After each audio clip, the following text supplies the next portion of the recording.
نحمده ونصلي على رسوله الكريم أما بعد فأعوذ بالله من الشيطان الرجيم. بسم الله الرحمن الرحيم. رب اشرح لي صدري ويسر لي أمري واحلل عقدة من لساني يفقهوا قولي. رب زدني علما. اللهم فقهنا في الدين. اللهم إنا نسألك علما نافعا ورزقا طيبا وعملا متقبلا. اللهم انفعنا بما علمتنا وعلمنا ما ينفعنا وزدنا علما. So Baqarah ayat number 283.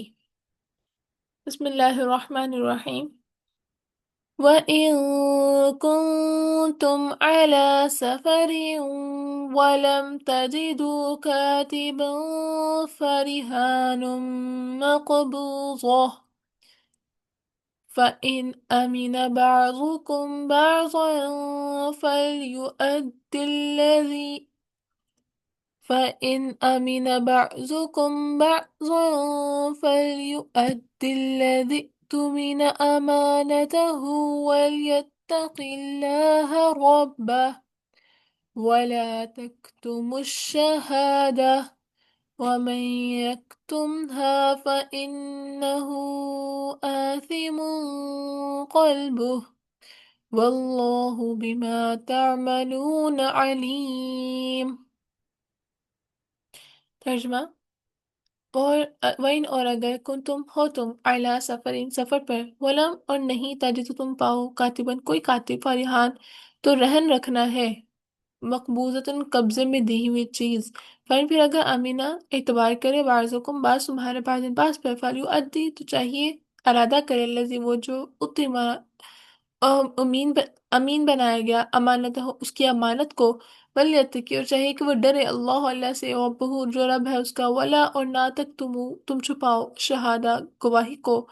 ومن اور جو کہ یک تمہا چھپائے گا اسے فإنہ تو بے شک وہ آثم گنہگار ہے قلبہ دل اس کا واللہ اعلیٰ بما اس سے جو تعملون تم عمل کرتے ہو علیم خوب جاننے والا ہے۔ پیچھے اس کی بات ہو رہی تھی نا کہ اگر قرض لو تو اس کا جتنی بھی قیمت ہو چھوٹی ہو بڑی ہو اس کو لکھ لیا کرو۔ اب یہاں پہ لکھی ہوئی کنڈیشن ہے کہ اگر آپ سفر میں ہیں، ایک سیکنڈ، اگر آپ سفر میں ہیں تو اس میں کنڈیشن میں کیا کیا جائے تو وہاں پر اگر آپ کو کوئی کاتب لکھنے والا نہیں ملتا تو اپنی کوئی چیز رہن رکھوا دی جائے، یعنی کہ اگر آپ اسے کوئی پیسے ڈیمانڈ تھی آپ کی، آپ نے پیسے لیے تو آپ کے پاس کوئی قیمتی چیز ہے، کوئی آپ کے پاس واچ ہے یا کوئی ڈریس، مطلب وٹ ایور اٹ از جو گروی رکھوایا جاتا ہے نا چیزیں، تو وہ رکھوا دیا جائے اس کو جو جس کو کہا لکھا ہوا پھر اگر اعتبار کرے تو میں سے باز پر تو چاہیے کہ ادا کرے وہ جو امین بنایا گیا اس کی امانت کو، جس کو وہ چیز گروی دی گئی ہے نا، وہ بھی اپنی اس امانت کا خیال بھی رکھے، اللہ تعالیٰ سے ڈرتے ہوئے رکھے، اور اس معاملے میں گواہی کو چھپایا نہ جائے، اور جو کہ گواہی کو چھپائے گا تو وہ گنہگار ہوگا۔ اچھا، رہن جو ہے نا سفر میں بھی ہو سکتا ہے، گروی رکھوائی جا سکتی ہے، یا پھر سفر کی حالت میں نہیں ہے، پریزنٹ میں ہے تب بھی رکھا جا سکتا ہے، تب بھی رکھا جا سکتا ہے جب کاتب موجود ہے یا پھر کاتب نہیں مل رہا، ان دونوں کنڈیشنز میں بھی رکھوایا جا سکتا ہے۔ جو رہن ہوتا راہین ہوتا ہے وہ رہن دینے والا ہوتا ہے، مطلب گروی رکھوانے والا ہوتا ہے، اور جس کے پاس رکھوائی جاتی ہے اس کو مرتہن کہتے ہیں۔ تو سفر کے علاوہ گھر میں بھی رہن رکھوایا جا سکتا ہے، اور مرہون وہ چیز جو گروی رکھی جائے، رہن مرہون، ٹھیک ہے۔ تو گروی چیز کو اس کے مالک سے نہیں روک سکتا، اس کا فائدہ اور نقصان مالک کو ہی ہے۔ جیسے اگر میری کوئی اگر فار ایگزامپل اگر اونٹ گروی ہے نا تو چارہ کھلانے پر مرتہن آ، گروی دودھ پی لے سکتا ہے مگر بزنس نہیں کر سکتا۔ اب فار ایگزامپل میرے پاس کوئی گائے تھی یا بکرا اونٹ تھی، تو میں نے کسی سے قرض لیا اور میں اس کو رہن میں کے طور پہ اونٹ رکھوا دیتی ہوں۔ اب ظاہر سی بات ہے اونٹ کی مینٹیننس کے لیے اس کو خرچہ چاہیے ہوں گے، تو جس کے پاس گروی رکھوایا ہوا ہے نا وہ اس کو اگر چارہ کھلا رہا ہے تو وہ پھر اس پہ اس کا جو فائدہ ہے نا، نفع نقصان جو بھی اس کا ہوگا وہ اس ٹائم وہ لے سکتا ہے، مگر ایسے نہیں کہ وہ بزنس سٹارٹ کر دے، کیونکہ آف کورس یہ چیز اس کی اپنی تو ہے نہیں۔ اس پہ سواری بھی کر سکتا ہے، مگر کسی اور کو آگے نہیں دے سکتا وہ یہ، کیونکہ اس کے پاس ایک امانت آئی ہوئی ہے، لیکن وہ اس پہ ایکسپینڈ کر رہا ہے، چارے کی فارم میں اس کے خیال رکھ رہا ہے، تو وہ اتنا اس سے فائدہ بھی اٹھا سکتا ہے، لیکن اس کو آمدنی کا ذریعہ نہیں بنانا۔ تو اس میں ایٹ دا اینڈ یہ ہے کہ جو کوئی چیز مرہون جو رہ رکھوائی جاتی ہے، اس کا جو فائدہ اور نقصان ہے نا، اثر وہ مالک کا ہی ہے۔ اگر وہ بیمار ہو جاتا ہے نا، تو میرے ہی ذمہ داری ہے، نہ کہ وہ اس پہ جس کو میں نے رکھوایا ہوا تھا۔ وہ صرف ایک چیز اس کے پاس ایک امانت کے طور پر ہے، اور وہ فائدہ نہیں اٹھا سکتا اتنا زیادہ، ورنہ اگر وہ اس کو یہ ویسے ہی ہو جاتا ہے نا کہ اگر میں نے قرض دیا تھا، میں اس کو ایکسٹرا میں اس کو بزنس کو سورس بنا کے دے دیا اونٹ کی فارم میں، تو ایسا بھی نہیں ہو سکتا۔ بس تھوڑا سا فائدہ جتنا اس نے خرچ کیا چارہ وغیرہ کی فارم میں، اتنا وہ اس سے دودھ لے سکتا ہے، مگر اس کا بزنس نہیں کر سکتا، وہ سود میں آ چلا جائے گا۔ جتنا اس نے خرچہ کیا اسی کے مطابق فائدہ اٹھا سکتا ہے، اس سے زیادہ نہیں۔ نبی صلی اللہ علیہ وسلم کا ارشاد مفہوم ہے، کیا میں تمہیں سب سے اچھا گواہ نہ بتاؤں، جو گواہی طلب کرنے سے پہلے ہی از خود گواہی کے لیے پیش ہو جائے، اور بدترین گواہ جو گواہی طلب کرنے سے پہلے ہی گواہی دے دے۔ یعنی آپ کو جب طلب کیا جائے وہاں پر موجود ہوں، مگر جب تک آپ سے کہا نہ جائے آپ گواہی وہاں پر نہیں دیں۔ یہ حدیث کا مفہوم ہے۔ تو دل یہاں پر جو بتایا ہے کہ ولا تک تم شہادہ، گواہی کو چھپانا نہیں ہے اور نہ ہی بفور ٹائم ایکسپوز کرنا ہے۔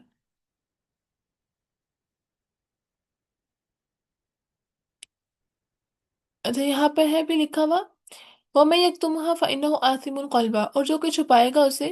تو بے شک وہ گناہ گار ہے، دل اس کا، دل گناہ کا گناہ گار۔ یعنی غلط کام کرنے کے لیے سب سے پہلے انسان کی نیت بدلتی ہے۔ نبی صلی اللہ علیہ وسلم کا ارشاد مفہوم ہے، سنو بے شک جسم میں گوشت کا ایک لوتھڑا ہے، جب وہ ٹھیک ہو تو سارا جسم ٹھیک ہوتا ہے، اگر وہ بیمار ہو جائے تو سارا جسم بیماری میں آ جاتا ہے، اور وہ دل ہے۔ تو اس لیے دل کا خیال رکھنا، اس کی نیت پہ چیک اینڈ بیلنس رکھنا بہت زیادہ ضروری ہے۔ جس کام میں دل ہوتا ہے وہ کام پابندی کے ساتھ، دلچسپی کے ساتھ کیا جاتا ہے۔ ایک اور جگہ نبی صلی اللہ علیہ وسلم کا ارشاد ہے مفہوم ہے،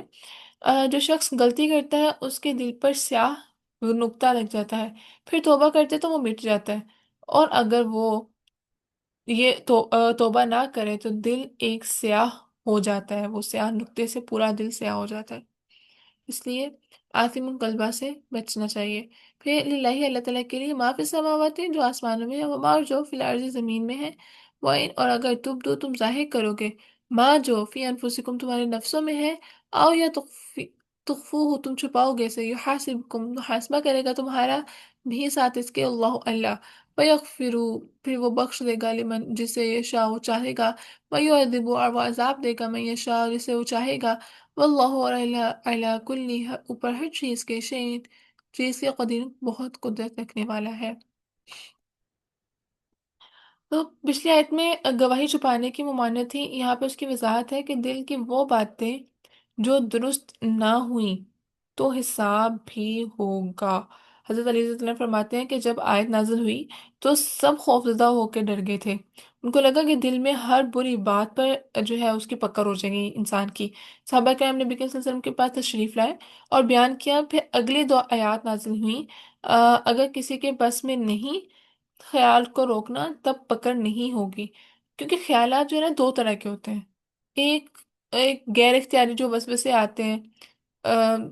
قدرتی طور پہ آ جاتے ہیں نا خود ہی، جس میں ہمارا اختیار نہیں ہوتا، ایک ہوتا ہے اختیاری جو کسی منصوبے کے تحت ہمارے دماغ میں چل رہے ہوتے ہیں کہ اچھا ہم نے ایسے کرنا ہے، ہم نے کسی کا اس طرح سے برا چاہنا ہے، وٹ ایور، مطلب جو پلاننگ کے تھرو ہو۔ تو صحابہ کرام کہتے ہیں کہ ہمیں ایسے خیال آتے کہ دل کرتا ہے خود کو جلا دیں، مگر یہ خیال نہ آئے، مگر آ، لیکن ان کو یہ خیال کہ جاتا ہی نہیں تھا اس چیز سے، زیادہ وہ فکر مند تھے۔ نبی صلی اللہ علیہ وسلم نے فرمایا کہ یہی ایمان کی نشانی ہے،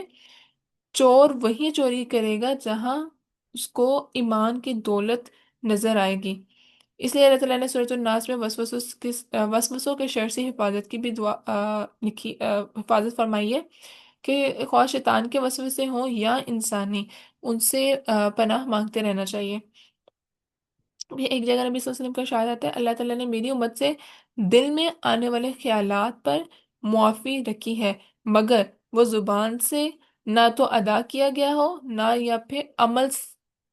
میں آیا ہوا ہو۔ تو اللہ تعالیٰ کی ذات پہ شک، کفر اور منافقت کے خیال پر پکڑ ہوگی۔ جب زبان سے یہ ایمان قرار کریں گے وہ قرار ہے کہ، لیکن دل میں منافقت ہو تب بھی پکڑ ہوگی۔ تو اپنے دل کو اس حوالے سے اور ایمان کے حوالے سے بالکل پاک صاف رکھنا ہے۔ ایمان جب ہوتا ہے تو وہاں پر آف کورس شیطان کا حملہ بھی ہوتا ہے، لیکن کبھی بھی اللہ تعالیٰ کی ذات، اس دین اسلام اور نبی کریم صلی اللہ علیہ وسلم کے آخری نبی قرآن پاک جو بیسک فنڈامنٹلز ہے اسلام کے، اس میں کبھی شک نہیں کرنا، کبھی ڈاؤٹ نہیں آنا۔ کبھی آئے تو شیطان اگر وسوسے ڈالے تو خود کو کہیں مصروف کر لے، اللہ تعالیٰ کے کا جو ہے وہ ذکر کریں، دعائیں پڑھیں، تعوذ پڑھیں، اور اپنے آپ کو کہیں پر بزی کر لے، کیونکہ خالی دماغ شیطان کا دماغ ہوتا ہے، خود کو فارغ نہیں رہنے دینا۔ صبر، عاجزی، انکساری، اقناعت ایسے نیک اعمال ہیں جو دل میں ہوتے ہیں، تو اس لیے دل میں ان جیسی کوالٹیز کو ڈیولپ کرنے کی ضرورت ہے۔ فیصلے اللہ تعالیٰ کی مشیت پہ ہوں گے، اس میں کوئی مداخلت نہیں کر سکتا، اور اس میں اللہ تعالیٰ جو ہے دلوں کے حال کے بیس پہ، نیتوں کی بیس پہ جو ہے وہ جزا سزا دیں گے۔ اللہ فمن یغفر لمن یشاء ویعذب من یشاء، تو اللہ تعالیٰ جو ہے ہمارے دلوں میں جو خیالات آتے ہیں وہ اللہ تعالیٰ جانتا ہے کہ ہم لوگ خود سے پلاننگ کر رہے ہیں یا پھر وہ وسوسے تھے۔ تو پھر آگے جو دعایات آتی ہیں، اللہ تعالیٰ نے معراج کے موقع پر نبی صلی اللہ علیہ وسلم کو تین چیزیں دی تھیں، جن میں سے ایک سورہ بقرہ کی آخری دو آیات تھی۔ یہ سورہ بقرہ کی آخری دو آیات جو ہیں ان کا آغاز ہو گیا یہاں پہ۔ یہ دو آیات جو ہے نا خزانے سے دی گئی تھی جو عرش کے نیچے ہیں۔ جو شخص سورہ بقرہ کی آخری دو آیات پڑھ کے سوئے وہ اللہ تعالیٰ کی حفاظت میں آ جاتا ہے۔ ایون کہ بتانے والا جب قائل نہ ہو تو دوسروں کو بھی نہیں کر سکتا۔ قول و فعل میں تضاد اللہ تعالیٰ کو نہیں پسند۔ تو سورہ بقرہ کی ابتدا میں اشارہ تھا کہ غیب پر ایمان لانے والا متقی ہوتا ہے۔ جو وسیع النظر ہو وہی غیب پر ایمان لائے گا، جس کا دل تنگ ہو وہ اللہ تعالیٰ پر کیسے ایمان لا سکتا ہے؟ تو یہود نے کہا تھا کہ سمینا و عصینا، مطلب سنا ہم نے اور نافرمانی کی ہم نے۔ تو یہود و نصارہ سب پر ایمان لاتے ہیں مگر مگر رسول اللہ علیہ وسلم پر اور آخرت پر، قرآن پر جو ہے وہ ایمان نہیں لاتے۔ تو وہ ادھوری چیزوں پر بیٹھنے سے خود کا نقصان ہے۔ اب یہ پہلی آیت آتی ہے، آمن الرسول، ایمان لایا رسول، ایمان لایا رسول بما، اس پر جو انزلہ نازل کیا گیا الہی اس کی طرف، اور میرا بھی اس کے رب کی طرف سے، والمؤمنون اور سارے مومنین، مطلب جو نبی صلی اللہ علیہ وسلم پر نازل ہوا، رسول پہ نازل ہوا، اس سب پر جو ہے وہ مومنین ایمان لاتے ہیں۔ وکل ہر ایک آمن ایمان لائے باللہ، اللہ پر، و ملائکتی فرشتوں پر، و کتبی اس کی کتابوں پر، و رسول اور اس کے رسولوں پر۔ ان میں سے کسی ایک چیز پہ اگر ایمان نہیں لاتے تو وہ مسلمان نہیں۔ لا نفرق، نہیں ہم فرق کرتے، بین درمیان احد، کسی ایک چیز، کسی ایک کے، میرے رسولوں میں سے، رسولوں میں سے ہم کسی کا کوئی فرق نہیں کرتے، کوئی ہم لوگوں نے فرق نہیں رکھنا۔ وقالوا، کہا انہوں نے، سمیعنا، سنا ہم نے، واطعنا، اور اطاعت کی ہم نے۔ یہ مسلمان مومن کا کلمہ ہے، اور یہاں پہ یہود و نصارہ کا کیا کلمہ تھا؟ سمیعنا وعصینا، سنا ہم نے اور نافرمانی کی ہم نے۔ غفرانک، تیری مغفرت چاہتے ہیں، ربنا، اے ہمارے رب، وإلیک المصیر، اور تیری ہی طرف پلٹنا ہے ہمارا۔ تو جو لوگ نبی صلی اللہ علیہ وسلم پر، قرآن پر نہیں ایمان لاتے، تو آدھی ادھوری چیزوں پر بیٹھنے سے ان کا خود کا نقصان ہے۔ اہل ایمان نے کسی میں فرق نہیں کیا، نبی صلی اللہ علیہ وسلم کو بھی الگ نہیں کرتے، انہی میں شامل کرتے، اور مطلب تمام انبیاء میں، کہ وہ اللہ تعالیٰ کے بھیجے گئے انبیاء میں سے ہیں۔ جو اس قرآن کو پڑھ لے وہ انسان بیٹھ نہیں سکتا، کیونکہ جو قرآن ہے نا وہ ایک زندگی ہے۔ جب زندگی ہو تو ہلتے ہیں، تو اور یہ قرآن جو ہے روشنی ہے، جب روشنی ہو تو آنکھیں انسان کی کھلتی ہیں۔ تو اگر ہم اسٹل ابھی تک بیٹھے ہوئے ہیں، کوئی ہمارا ایکشن اس قرآن کے مطابق نہیں ہم لوگ چینج کر سکے، ایک وہ ایکشنز تھے جو ہم قرآن پڑھنے سے پہلے کر رہے تھے، اور وہ رویہ اور وہ اعمال جو ہمارے قرآن کے پڑھنے کے بعد ہمارے لائف میں آئے ہیں، وہ کتنے ہیں؟ کتنا ہم اللہ تعالیٰ سے قریب ہوئے اس قرآن کو پڑھنے۔ یہ سورہ بقرہ کا سٹارٹ ہے اور آج اختتام ہو رہا ہے، سورہ بقرہ کا مکمل ہو رہی ہے، تکمیل ہو رہی ہے اس کی۔ تو ہم نے اپنی زندگیوں کا محاسبہ کرنا ہے کہ ہم نے ابھی تک کتنا اپنی لائف میں چینجنگز لے کر آئے ہیں، اور ہمارے رویوں میں کتنا چینج آیا ہے، اللہ تعالیٰ سے کتنی ہماری اٹیچمنٹ جو ہے وہ جو معرفت ہے وہ کتنی ہوئی ہے ہماری۔ کیونکہ اگر اب بھی قرآن نور جیسی روشنی ہونے کے باوجود ہم لوگوں نے اپنی آنکھیں معاملات میں نہیں کھولی، اپنے خود کو چینج نہیں کیا،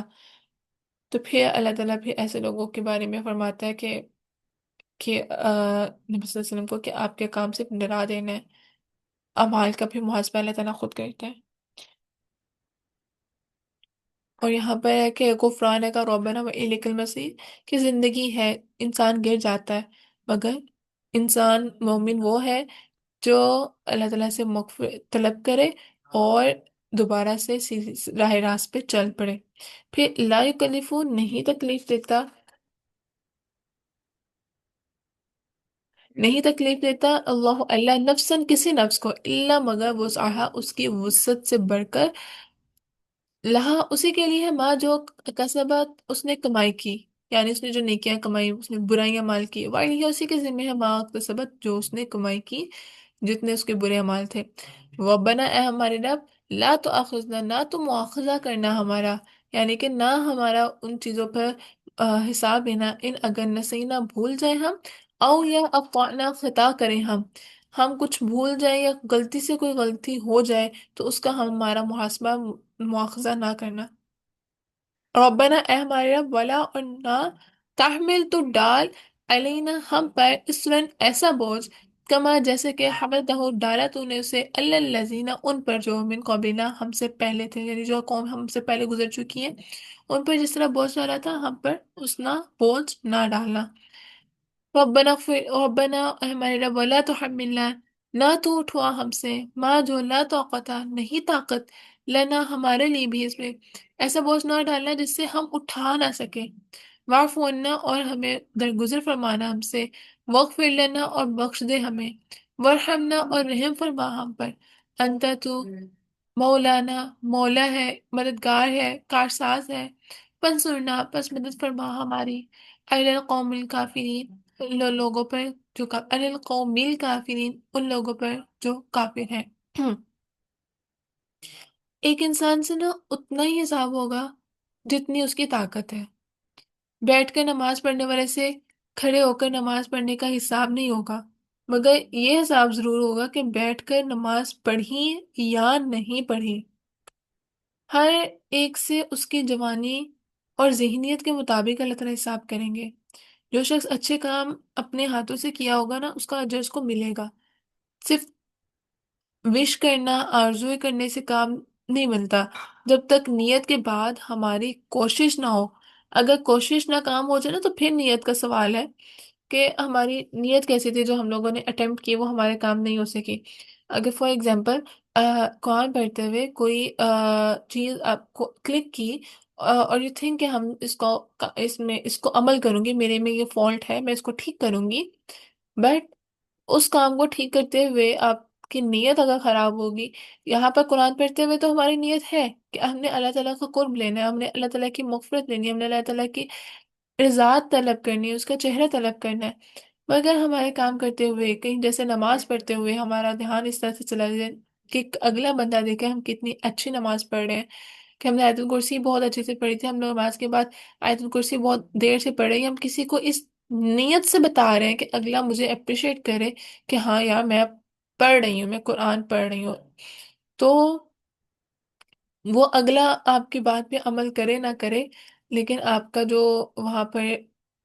ایک وہ ہو گیا نا،